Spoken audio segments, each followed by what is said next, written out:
Coucou tout le monde, j'espère que vous allez bien. Alors aujourd'hui, nouveau concept sur la chaîne YouTube, on revoit les classiques ensemble. L'idée de ce concept en fait, c'est de revoir ensemble des classiques du cinéma, de la littérature, et en fait c'est vous qui allez choisir les prochaines vidéos et les prochains classiques. Aujourd'hui, on commence avec un grand classique, il s'agit de Harry Potter. Donc c'est une série de livres écrits par J.K. Rowling et adaptés au cinéma en 7 films. Donc vous avez pu voir pour les littéraires qu'il y a eu beaucoup de versions d'Harry Potter, que ce soit juste des couvertures changées, des nouveaux éditeurs.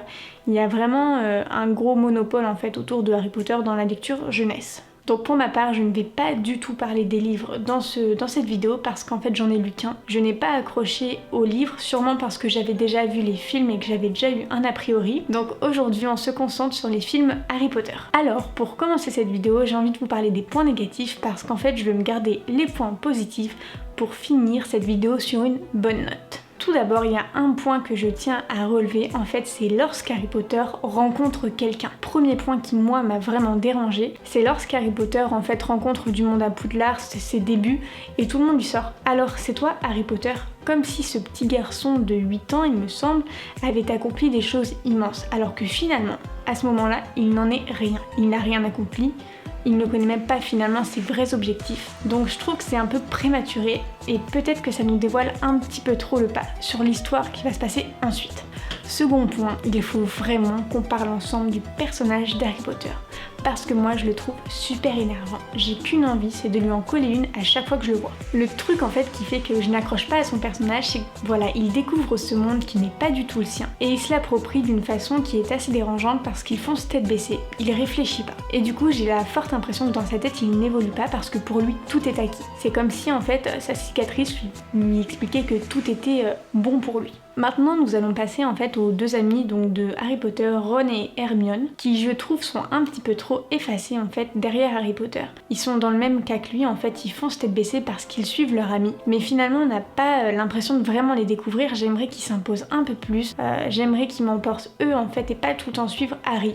Bon, alors maintenant parlons des méchants d'Harry Potter que je ne trouve pas assez travaillés. Par exemple, Voldemort pour moi manque cruellement de relief. On a l'impression que chaque matin il se lève et son seul but c'est de tuer Harry Potter, avant même de prendre son café. Donc ce qui aurait été bien avec Voldemort, ça aurait été d'avoir un spin-off en fait pour découvrir ce qui l'a poussé à être comme ça, un petit peu son passé, ce qu'il a vécu, et surtout ce qu'il pense en fait dans le présent par rapport à Harry Potter et ses motivations. Je pense vraiment que ça manque de ça en fait pour qu'on ait tout le relief du personnage et surtout qu'on comprenne sa haine. Voldemort, d'où vient ta haine?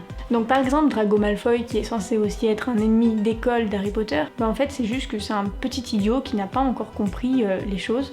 Voyons-le comme ça en fait, ça me fait un peu penser à tout ce qui se passe en ce moment entre les petites batailles dans la cour de récréation, le harcèlement, et c'est peut-être en fait cette touche qui a voulu être ajoutée à Harry Potter mais d'une mauvaise façon. Pour finir sur les points négatifs en fait, je voudrais revenir sur la bataille du 7e film. Moi cette scène je la trouve vraiment déprimante parce qu'en fait quand on la regarde de plus près, qu'on y réfléchit, c'est un petit peu à qui fabrique le plus gros éclair avec sa petite baguette magique, gagne finalement toute cette saga. Il manquait en fait juste une note pour être complètement subjugué et être emporté avec Harry Potter parce que là, quand on arrive sur cette bataille où il y a juste le petit éclair qui fuse, on reste forcément sur notre faim. Donc voilà, je crois que j'ai fini de vous faire la liste assez longue des points négatifs d'Harry Potter, mais maintenant passons au côté un petit peu plus positif de cette saga. Premier point positif, c'est l'univers d'Harry Potter qui est très bien travaillé et très bien construit en fait de manière à nous trouver en totale immersion lors du visionnage des films. Deuxième point positif en fait, c'est que les images des films sont très belles en fait et je pense que ce sera un film intemporel parce que c'est peut-être sorti il y a à peu près 10 ans, enfin nous on était vraiment petits et ça dure encore maintenant, enfin